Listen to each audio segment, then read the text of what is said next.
E aí, seus trouxas, tudo bem? Meu nome é Emerson Silva e esse é o podcast pra você deixar de ser trouxa. E como a gente faz isso? Lendo todos os livros de Harry Potter e ouvindo esse podcast, onde eu vou comentar cada um dos capítulos de cada um dos livros. Lembrando sempre que você pode fazer na ordem que você quiser. Hoje vamos comentar o capítulo 17 de A Ordem da Fênix, Decreto da Educação número 24. Mas antes, no último episódio do podcast, no bloco final, eu fiz uma pergunta pra vocês. E eu perguntei, agora que a Hermione está em um relacionamento à distância, o que você acha que o Rony pode fazer a respeito? O Álvares disse que ele deveria virar um cantor sertanejo universitário bruxo e fazer músicas com letras que fazem referência a um coração partido. Que ideia maravilhosa, Álvares. Primeiro, porque a arte é a melhor forma de extravasar os nossos sentimentos. E segundo, porque ele vai ganhar uma bela grana fazendo shows por aí. Pro Ravi Harezinde, ele precisa amadurecer. Sério, o Rony parece que ainda tá no 3º ano, ficando bravinho com qualquer coisa. Ótima observação, Ravi.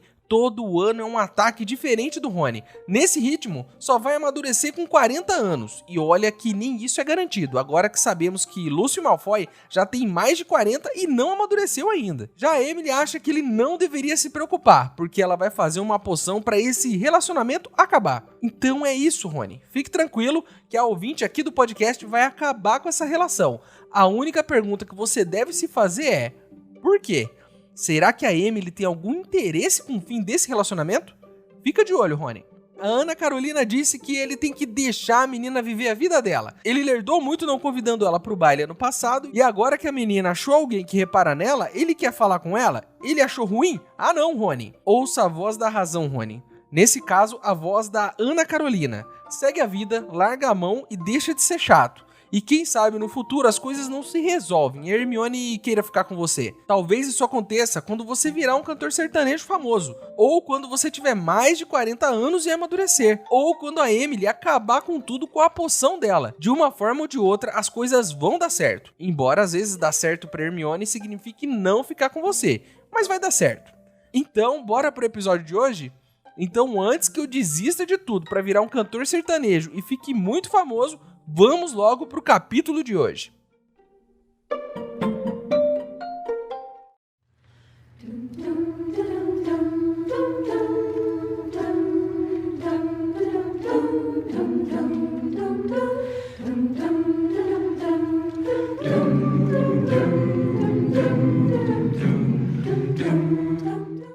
Pessoal, vocês sabiam que no Ministério da Magia existe um departamento exclusivo que transforma trouxas em bruxos? Eu estou organizando uma viagem para todos os ouvintes até lá. Se você quiser ajudar, o link para apoiar está aqui na descrição do episódio. Lembrando que se você não puder ou não quiser, não tem problema. O mais importante é você continuar aqui com a gente, ouvindo o podcast para deixar de ser trouxa.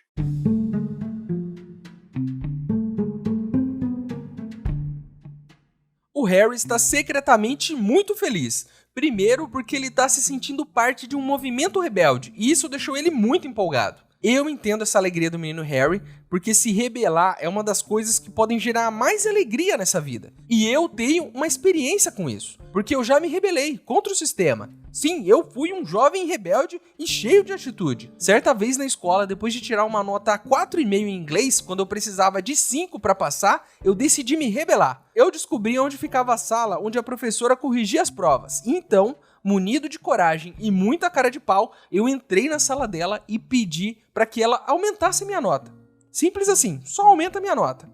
Eu implorei, eu me ajoelhei do lado da mesa, eu disse pra ela que meio ponto não era nada pra ela, mas que era muito pra mim. Eu usei todas as minhas armas de persuasão. Ela foi irredutível, então, em um ato de rebeldia, eu peguei uma cadeira e me sentei do lado dela enquanto ela corrigia as provas. E eu disse que eu só ia sair de lá quando ela aumentasse minha nota. Eu devo ter ficado lá por pelo menos 1 hora, até que ela me olhou e perguntou: "Você não vai desistir, não é?" Eu disse que não, e falei que ela só tinha a perder com isso. Porque se ela não me desse a nota, além de me aguentar a noite toda, ela ia me aguentar no ano que vem inteiro, depois que eu reprovasse em inglês. Eu não sei qual das ameaças deixou ela com mais medo. Acho que foi a segunda, mas ela me deu meio ponto que eu precisava e eu, com toda a minha dignidade, chorando de alegria, deixei aquela mulher em paz pelo resto da vida dela. Sim, meus amigos, eu posso ser burro, Mas eu sou muito insistente, e nesse ato de rebeldia eu garanti 1 ano a menos na escola. E eu juro pra vocês que eu não sei se aguentaria mais 1 ano, então ainda bem que ela me deu esse ponto aí. Enfim, o Harry também tá empolgado porque a Cho ficou de gracinha com ele lá na reunião do grupo de estudos,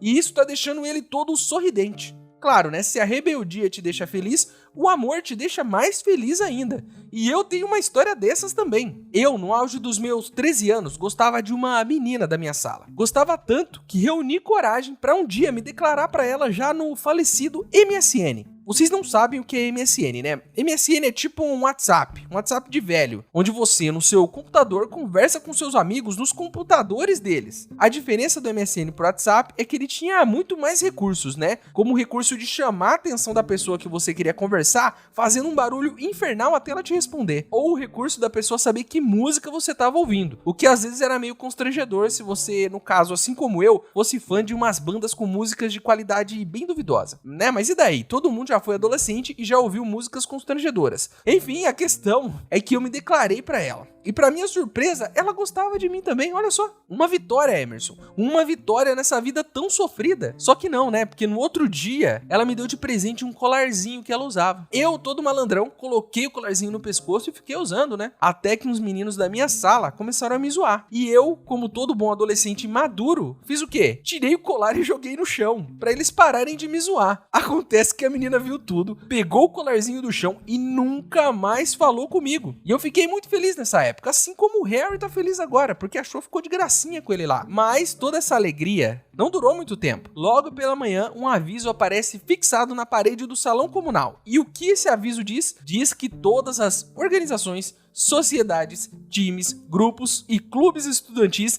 estão dissolvidos e que de agora em diante apenas os grupos aprovados pela Umbridge poderão existir e que se algum grupo for pego, todo mundo que participa vai ser expulso da escola. Que estranho isso aparecer na parede dias depois da nossa reunião no Cabeça de Javali. Será que temos algum linguarudo no nosso grupo? Vamos precisar descobrir quem é, né, e ensinar boas maneiras aí. Complicado isso, né? A Hermione escolheu com tanto cuidado fazer a reunião ali e é claro que não adiantou nada, porque algum orelhudo ouviu e contou pra Umbridge, não deu nem tempo. Eu, se fosse eles, ficaria de olhos bem abertos, porque o nosso grupo nem começou e já tem gente sabotando. O Rony decide que é preciso avisar a Hermione e sai correndo em direção ao dormitório das meninas. Mas quando ele vai subir as escadas do dormitório, as escadas se transformam em uma rampa e mesmo tentando vencer a gravidade, ele não consegue e escorrega de volta pro chão. O Harry diz que essa é uma regra muito injusta, já que as meninas podem ir no dormitório deles. Escorregando para baixo, a Hermione diz que em Hogwarts uma história conta que os fundadores achavam que os meninos mereciam menos confiança do que as meninas. E eles estavam certos, cobertos de razão. Quem confiaria qualquer coisa a um menino de 15 anos? Eu não confiaria uma Coca-Cola de 2 litros a um menino de 15 anos, porque eu tenho certeza que ele beberia tudo assim que eu me virasse. Eu com 15 anos faria isso, com certeza. Enfim, o Rony leva a Hermione até o quadro de avisos e ela lê tudo. E quando o Rony diz que alguém contou sobre a reunião, a Hermione explica que não. Que se alguém que tivesse ali tivesse contado, eles já saberiam, porque ela colocou um feitiço no pergaminho, e se alguém contar algo, vai ficar com a cara cheia de espinhas. E eu achando que escrever o nome no pergaminho era só um jeito de chantagear os membros do grupo de estudos. E eu nem falo isso como uma coisa ruim, porque nesse caso, eu acho que a chantagem é super válida. Mas a nossa Hermione é mais inteligente. Ela colocou um feitiço pra zoar a pessoa que escreveu o nome nesse pergaminho e contar as coisas por aí. O problema vai ser se algum deles, de repente, mesmo sem contar nada, tiver uma intensa crise de espinhas. O que é normal nessa idade, né? Todo mundo vai achar que ele abriu o bico, quando na verdade o coitado tá só passando por uma descarga hormonal da adolescência. Mas ainda assim, muito interessante. E sabe o que isso me lembrou? Contratos mágicos. Lembram dessa polêmica dos contratos mágicos da nossa última temporada? Se o nome de uma pessoa fosse parar no Cálice de Fogo, algo terrível, que a gente nunca descobriu o que é, aconteceria com essa pessoa. Seria esse pergaminho um contrato mágico criado por Hermione? Se for, teríamos a opção de criar um contrato mágico como esse, proibindo a pessoa que tivesse o seu nome anotado ali de ser uma chata e usar roupas rosas? Poderíamos, sem querer, escrever ali o nome de Dolores Umbridge e apenas esperar o dia em que a cara dela ficasse cheia de espinhas, com tantas crateras quanto a superfície da Lua? Só tô dando uma ideia aqui, mas acho que a gente podia tentar isso, hein? Porque como vimos no último livro, a pessoa nem precisa pôr o próprio nome. Se qualquer um escrever ali, já vale. Então é só escrever o nome dela, em um contrato em que não se pode usar rosa e ser chato, e a mágica vai acontecer sozinha, porque no dia seguinte ela vai fazer isso. Fica essa dica aí, pessoal. Eu sugeri aqui pra fazer a cara dela ficar cheia de espinhas, mas eu sei que se eu perguntar pros ouvintes aqui desse programa, eles vão dar ideias muito piores de castigos pra ela. Porque os ouvintes desse programa são bem criativos, principalmente na hora de se vingar das pessoas chatas. Eles são ótimos. Inclusive, eu tenho um pouco de medo dos ouvintes desse programa nesse quesito aí. E tenho muito orgulho também, porque, uma boa vingança às vezes pode ser tudo que a gente precisa pra seguir em frente com a nossa vida. E seria muito bom se vingar de Umbridge. Enfim, enquanto estamos aqui preocupados com o nosso grupo de estudos, a Angelina chama o Harry e o Rony e explica que eles estão lascados, que é melhor o Harry se comportar, porque com esse novo decreto, eles vão ter que pedir uma permissão para ter o time de quadribol da Grifinória, e que se o Harry continuar com as rebeldias dele, eles podem não conseguir essa autorização. Eu não tinha pensado nisso. Mas talvez a Umbridge não tenha ouvido nada sobre o grupo deles. Talvez ela só queira acabar com o quadribol mesmo, para assim deixar o Harry um pouco mais infeliz, né? Porque ela tá pegando no pé dele. Alguma chance de ser só isso? Eu acho que não. O Harry, então, sabendo dessa notícia, promete que vai se comportar. E vai para a aula do Professor Binns, aula de História da Magia. Acontece que no meio da aula, a Edwiges aparece na janela. O Harry se abaixa, anda por entre as carteiras e vai buscar a Edwiges. E o que ele percebe quando ele pega a coruja? Que ela tá toda assustada, com ferimento nas asas.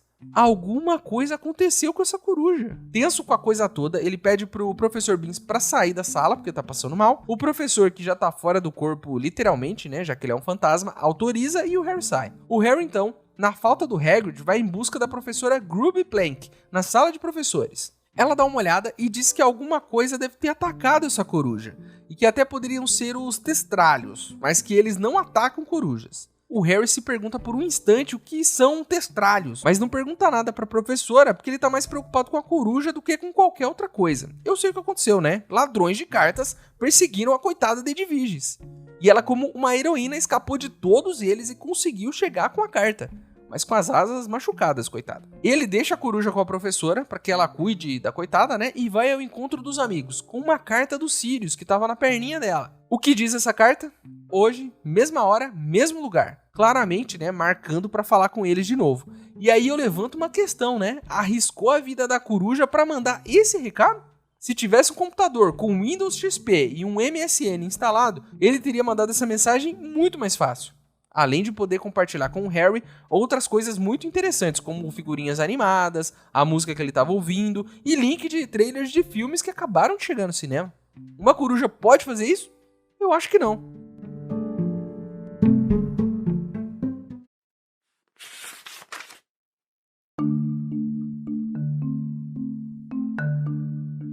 Por ordem da Alta Inquisidora de Hogwarts, todas as organizações, sociedades, times, grupos e clubes estudantis estão doravante dissolvidos. Uma organização, sociedade, um time, grupo ou clube é aqui definido como uma reunião regular de 3 ou mais estudantes. A permissão para reorganizá-los deverá ser solicitada à Alta Inquisidora, Professora Umbridge. Nenhuma organização, sociedade, nenhum time, grupo ou clube estudantil poderá existir sem o conhecimento e a aprovação da Alta Inquisidora. O estudante que tiver organizado ou pertencer a uma organização, sociedade, um time, grupo ou clube não aprovado pela Alta Inquisidora será expulso. O acima disposto está em conformidade com o Decreto da Educação número 24, assinado Dolores Joana Umbridge, Alta Inquisidora.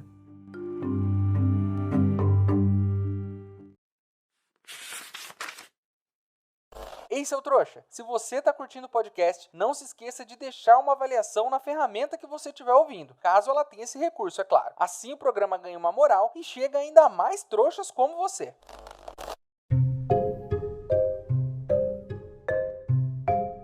No meio disso tudo, o Harry está indo para a aula de poções e na porta da sala ele se encontra com o Draco Malfoy, falando mais alto do que o necessário, para provocar eles.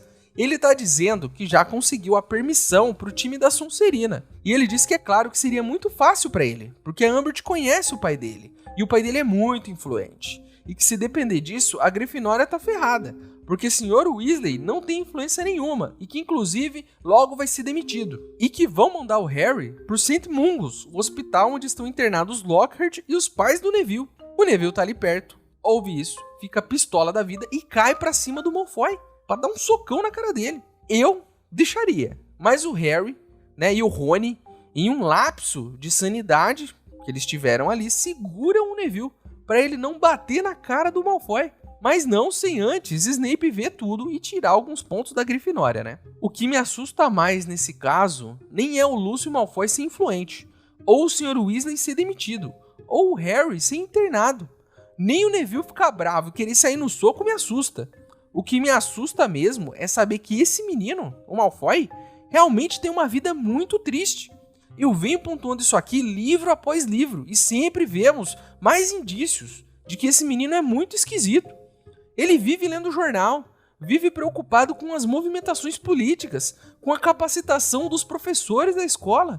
Agora ele tá super bem informado sobre as demissões do ministério. Eu tô preocupado com o grau de politização desse menino. Ele é muito politizado, cara. Esse menino tem uma infância e uma adolescência terrível. Porque vocês me desculpem aí, o adolescente deve sim ser politizado, saber o que tá acontecendo, se informar. Mas a vida tem muito mais para oferecer do que isso, Malfoy. Seja um jovem politizado, sim. Se informe, aprenda sobre isso. É importante. Mas lembre de sair de vez em quando, para dar uns beijinhos, para vandalizar um muro, para fazer um corte de cabelo radical que os seus pais vão odiar. O jovem deve sim ser politizado, porque só assim ele pode mudar o mundo em que ele vive.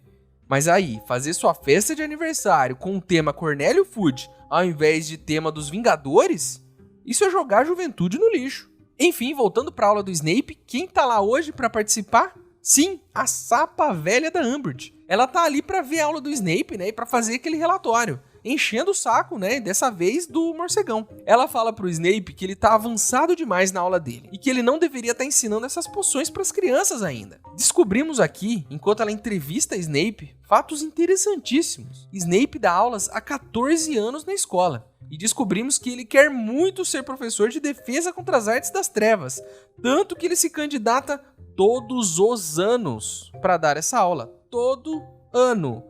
E a gente sabe que tem brecha, né? Porque todo ano um professor pira e sai. Então todo final de ano ele vai lá no Dumbledore e pergunta se ele pode ficar com esse cargo. Será que aquele boato de que ele enfeitiçou o cargo é verdade? E agora eu me pergunto uma coisa. Por que essa insistência em ensinar essa matéria? Por que ele quer tanto ensinar defesa contra as artes das trevas? Que planos o morcegão tem em mente? Aliás, né, o Dumbledore tá perdendo uma chance aqui, né? Ele poderia muito bem se aproveitar dessa ambição do Snape e colocar ele pra dar 2 matérias. Enfim, o Harry fica ouvindo a conversa do morcegão com a vaca rosa e faz uma poção toda errada. O Snape, no final da aula, vê que tá tudo errado e joga a poção dele no ralo de novo. E ele fica sem nota. E o Snape ainda dá um trabalho pra ele fazer. Sim, o Harry, pistola da vida, vai pra aula da professora Trelawney. E ela tá pistola também. Ela tá meio perturbada. Eu acho que ela recebeu aquela avaliação da Umbridge. E ela tá dizendo que ela é uma péssima professora, que ela tá sendo perseguida, que ela é injustiçada, que a instituição não respeita ela. Obviamente deu ruim. A Parvati, que é uma das favoritas dela, pergunta se ela tá brava por alguma coisa que a Umbridge fez. Então ela fica doida, diz pra não mencionar o nome daquela mulher nunca mais na frente dela. Ela tá claramente sofrendo com um péssimo ambiente de trabalho, sentindo que é desvalorizada na empresa e querendo se demitir. Olha, eu dou toda a força pra ela, viu? Eu acho que se tá infeliz, tem que sair mesmo e buscar novos ares. E pode ficar tranquila, que já temos alguém pra sua vaga de adivinhação. É claro que eu tô falando do professor Snape, né? Que quer pegar mais aulas do que ele consegue dar. Eu consigo até imaginar ele atrás da bola de cristal, com a sala cheia de incenso, usando um monte de colar no pescoço, prevendo tragédias para a vida de todo mundo. Eu consigo claramente imaginar isso. E é claro, é uma cena aterrorizante, né? Enfim, como o Malfoy havia previsto, a Umbridge não aprovou o time da Grifinória. Diz que vai pensar. Eu acho engraçado isso. Só tem 4 times na escola, das 4 casas, e ela já não quer aprovar um deles?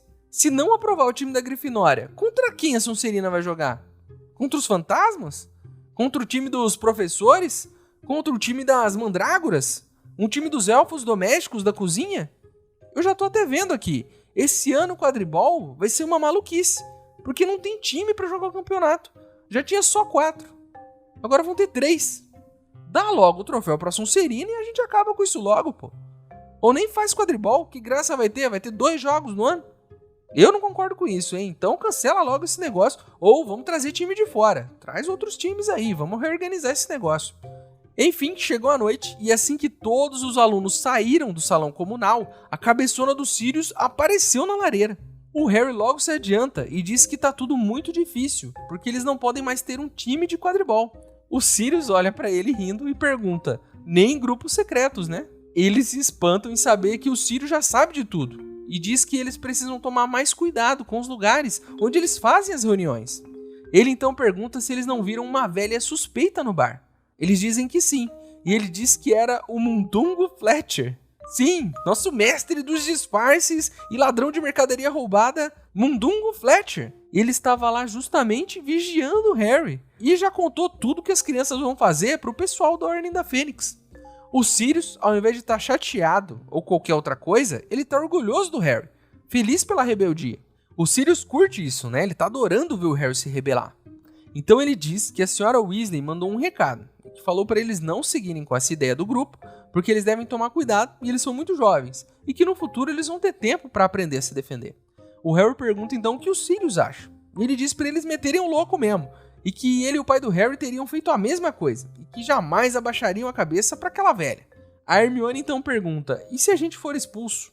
Ele diz que é melhor ser expulso do que ficar com esses otários na escola, tendo todas as aulas com o professor Snape. Não, ele não diz isso, né? Mas é quase isso. Aí, ele tenta ajudar, perguntando onde eles vão se encontrar, e sugere para eles irem na Casa dos Gritos. A Hermione diz que não dá, porque tem 28 pessoas no grupo, que não dá para disfarçar todo mundo indo junto para lá toda noite.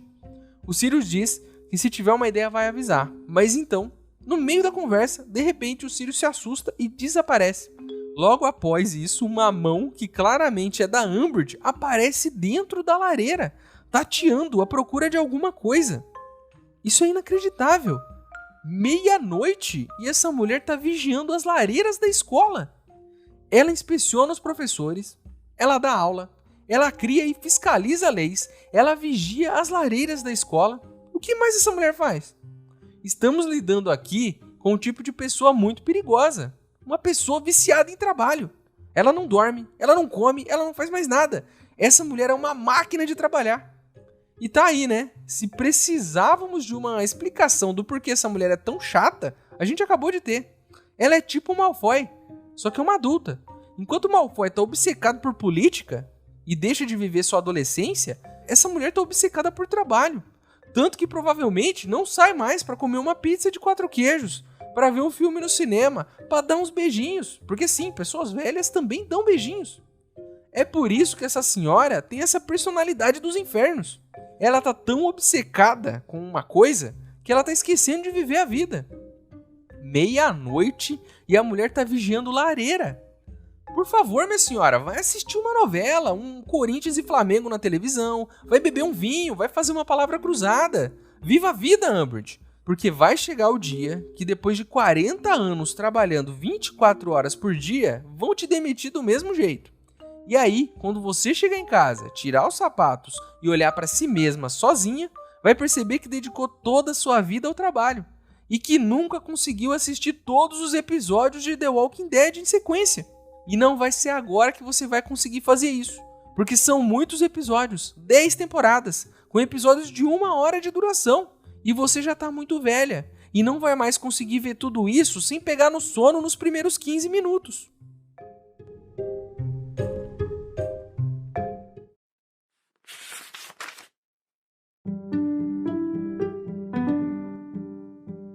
Sirius! Exclamou. Harry se virou depressa. O rosto e a cabeleira negra e desgrenhada de Sirius pairavam nas chamas. Oi! Saudou sorridente. Como vão as coisas? Não muito boas, respondeu Harry enquanto Hermione afastava Bichento, para impedi-lo de chamuscar os bigodes. O ministério nos impôs mais um decreto, o que significa que não podemos ter equipes de quadribol.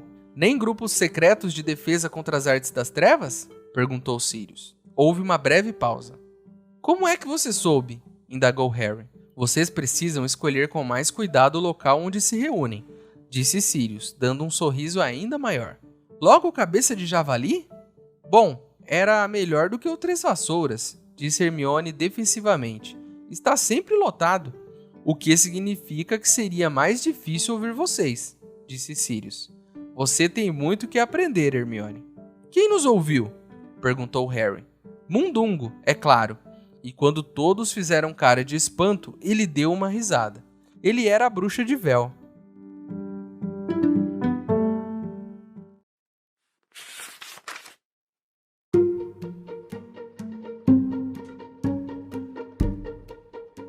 Então é isso, meus queridos. Terminamos mais um capítulo de Harry Potter e a Ordem da Fênix. A capa do episódio de hoje foi ilustrada pela Dolores Avendano. Agora você pode virar apoiador do podcast. O link tá aqui na descrição do episódio. Mas se você não puder ou não quiser, não tem problema. O mais importante é você continuar aqui com a gente, ouvindo cada um dos episódios para deixar de ser um trouxa. E chegou a hora onde eu, o maior trouxa de todos, pergunto pra vocês, os outros trouxas, já que corremos o risco de não ter a Grifinória no campeonato desse ano, que outro time vocês acham que deveria entrar no lugar? Eu voto em um time composto pelos elfos domésticos da cozinha, com o nosso querido Dobby de capitão. O nosso e-mail é emaildostrouxas@gmail.com. Ele tá aqui na descrição do episódio. Manda seu e-mail pra mim, que se eu gostar, eu vou ler ele aqui. Você também pode falar comigo pelas minhas redes sociais. Meus usuários estão aqui na descrição do episódio também. Certo? Então é isso. Estou curioso para saber o que aconteceu com a mão da Amber de dentro da lareira. Inclusive, alguém podia ter dado um pisão na mão dela, né? Será que aconteceria alguma coisa? Eu acho que seria uma boa ideia. Enfim, então é isso. Espero vocês no próximo episódio. Meu nome é Emerson Silva e esse é o podcast para você deixar de ser trouxa. Tchau!